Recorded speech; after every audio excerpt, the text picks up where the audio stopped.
বহুত হুঁশিয়ার, আমি তোর মাংসকে খাওয়ার সুযোগ পর্যন্ত দেব না। হয়েছে, আমি যদি একবার মুখে যাই বেশ তবে থেকেই মাশরুমের দিন বন্ধ। পারোনি পারবে না। কেন, কতই এমন আছে মাশরুমকে নিয়ে জগৎবদ্ধ জীবনের মাংসের বিন্দুমাত্র স্বাদ নেই।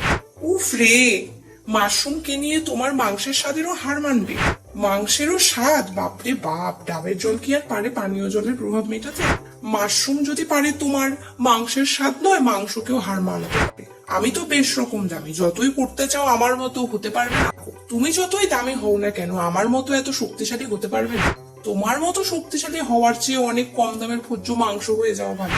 কম দামের ভোজ্য মাংসের পুষ্টিগুণ বেশি, স্বাভাবিকের চাইতে অনেক বেশি দামি হলে কোলেস্টেরলেও বেশি। মাংসের পুষ্টিগুণ বেশি এবং স্বাভাবিকের তুলনায় অনেক বেশি হয়ে মাশরুমের পুষ্টিমূল্য কমিয়ে দেয়। পুষ্টিগুণ কমিয়ে দেয় না, বরং পুষ্টিগুণের বৃদ্ধির চাইতে পুষ্টিগুণের আবদ্ধতা বজায় রাখে। Please like, comment, share and subscribe.